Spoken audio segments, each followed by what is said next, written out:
But I don't want to get you too scared, because we've got an ag census coming up at the end of this year. The ag census that's collected in 2012, that data will be available early 2014. We have to wait 13 or 14 months for that.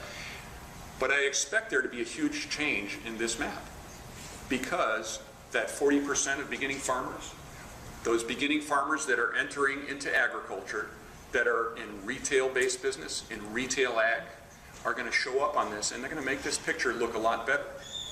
Because agriculture and the ag census and the institutions of agriculture are figuring out that retail agriculture is pervasive, it is economically significant, and it is important to the future of agriculture. Not just because somebody alone does that as a job, but because it's also part of what conventional agriculture is doing. One of the most enjoyable things I get to do every year is judge the American Farm Bureau's Young Farmer Achievement Award. Outstanding farmers from each of the states are judged at the national level, and usually it's about 30 or 35 states participate in that. And 3 years ago, when I judged that, there were about 5 of those beginning farms that were brand new. So let's toss them out. Left 25 farms, all of which were doing something entirely different than their parents did. They were on conventional farms. They were the next generation. None of those 30 were doing what their parents did. They were doing a winery. They were doing direct to retail. I guess the best example I can give to you to show you how conventional agriculture is changing is the farm family in Indiana that was a 7,500 acre corn soybean hog operation. Remember, this is 3 years ago. Hog prices weren't so good. And the second son wanted to come back to the farm. He was the applicant for this outstanding young farmer because he'd done such a good job with his wife. He wanted to come back to the farm, and the family said, nope, not enough net income here. This 7,500 acres and all that, there's only enough for 2 families. If you want to do something, we'll slice off the corner of the farm, 5 acres, we'll give you that. Closest to town, we know your wife did that horticulture degrees kind of stuff. So you can do that and still work on the farm, but your ownership is going to be in that corner. And what they did was started a greenhouse business and bedding plants, all that, because they're close to the town. This is rural Indiana again. They also figured out that all those hogs that they were selling, they could sell a few of those direct to retail. Fresh pork, smoking the hams, making local bacon, all that. And in the year that they reported for this, or applied for this Farm Bureau award, what made them excellent was that retail operation. Because in that year, hog prices were so bad that every hog they sold through the wholesale channel, they were losing $40 a head on, and every one they sold direct to retail, they were making money on. In that year, 90% of the net profit of that farm was from the 5 acres closest to town. This is a diversification strategy. This is a risk management strategy. This is a bringing back the next generation to the farm strategy. What's not to like? That generation came back from college and said, we can do things a different way. Same assets, same production system is still there. They added something.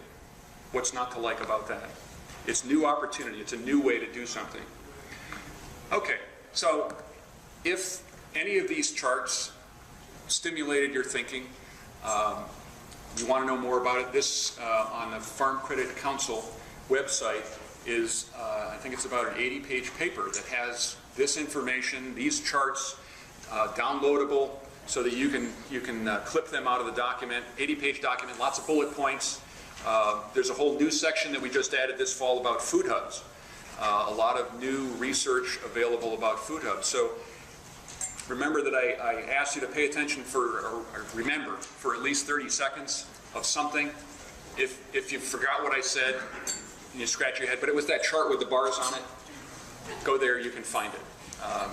And hopefully be able to take your personal experience, whether you're a producer or a professor or an extension agent, and take some of this information and make it yours by using your own stories about the opportunities for young farmers that are in retail agriculture.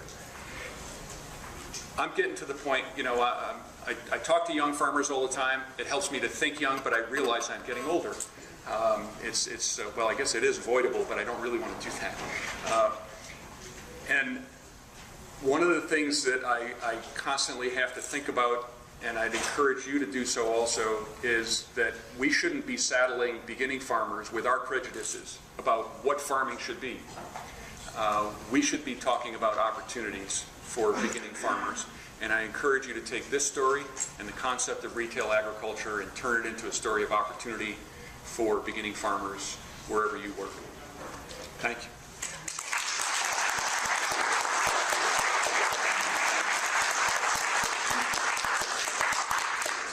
We have time for a question? You want to take one or two questions? Is there any questions about any of this? Yes, Dan. Can you get that message to the Small Business Administration and SBDC so that they actually work in agriculture? The question was, can this message be transmitted to the SBDC, Small Business Development Centers? It's a tough one. They look at agriculture as being something entirely foreign, something they don't understand, but obviously as it moves towards retail, it becomes something much more like what they regularly do, financing car dealerships or dry cleaners or whatever traditional businesses.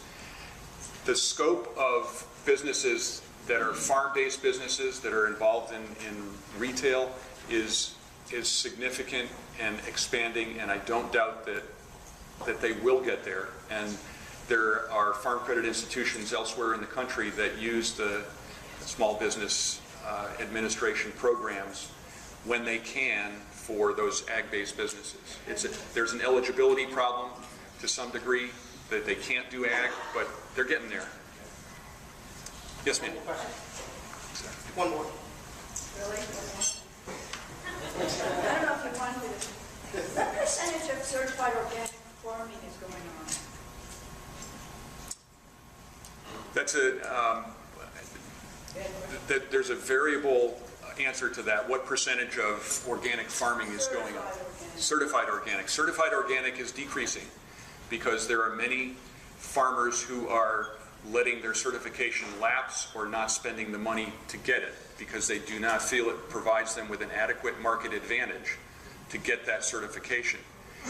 In a broad sense, organic is being subsumed by local. Local is a more active and important sense of marketplace for the consumer. If you put local on something, it is arguably more important and more active in the marketplace than is organic. There's a halo over organic. If you're a farm stand, I got friends in New Hampshire that do this. You know, they grow some organic apples and they're over in the corner and there's a little glow over that. And the consumer walks in and they see the organic and all of the other apples somehow benefit from that. That's how local is subsuming, or I don't want to say taking over. I want to say becoming more important in the consumer mind than is organic. So what percentage? Roughly, probably 3 to 4% in total sales. You have to be careful about that because about 50% of what's counted as organic sales is imported. And the main importer, the main source from overseas is China. So, yes, yeah. Please don't tell me that. I'm sorry. I should have waited until later in the day to ruin your day. But there's a significant portion of what's available in, next time you go to Whole Foods, look at the frozen peas made, packaged in China. A lot of the fruit, you buy organic yogurt, a lot of the fruit that would be sourced would be from overseas. So that's how we get to 50% of what is sold in this country as organic is imported. It doesn't mean it's not an opportunity. It doesn't mean it's not a viable market sector. It's just that for the broader base of consumers, it is less important than local. All right. Thank you, Baron.